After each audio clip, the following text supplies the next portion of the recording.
Matt from V10 Ventures here. Take one, video one. Where's this going to go? Probably nowhere, and it'll be a miracle if anybody ever sees this. So yeah. But anyways, so V10 Ventures, what's it all about?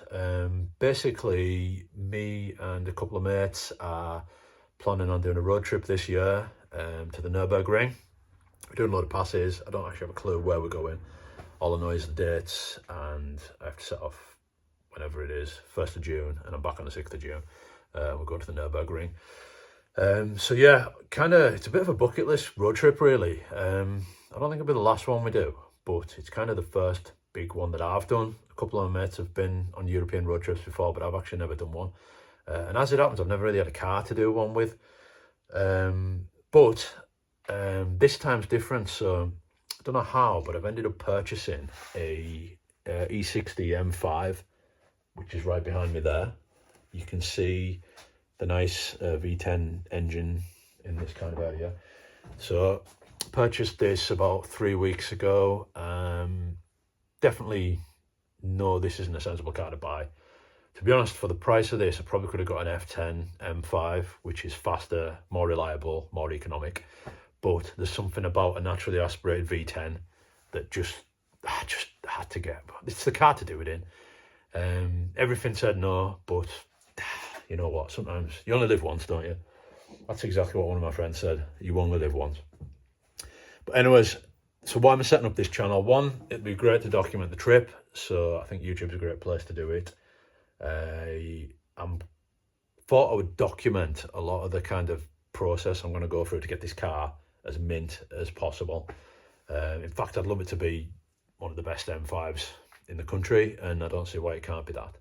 But there's obviously a long way to go. So what's the crack with it?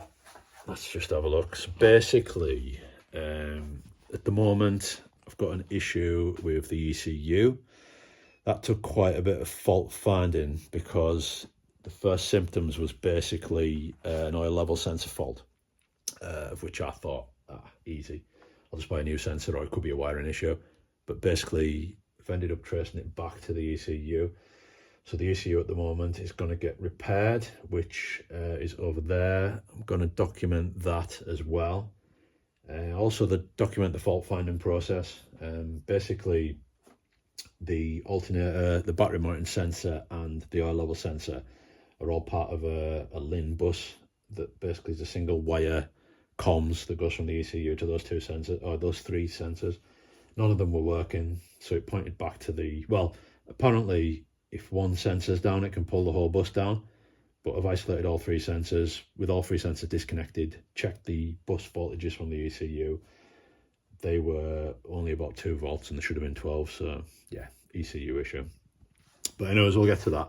So I thought, just for this video, a bit of a quick tour of the car, really. It's a black E60 M5. I think it's lovely. It's got wheels off an F10 M5 competition, I believe. So they're the 20-inch wheels. So I'm not sure what to do with the wheels yet, but we shall see how it pans out. I've got the battery, got a new battery for it as well, so that's currently just trickle charging at the moment. And yeah, let's just stay tuned, and I will keep everyone up to date with where I'm going with this thing. But hopefully this has got great potential. Oh, it's got a carbon fibre. It's pretty standard as well, actually, but there's a carbon fibre gear surround, which I kind of like.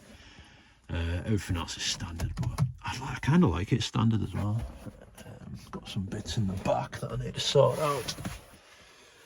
But yeah, apart from that, it's pretty good.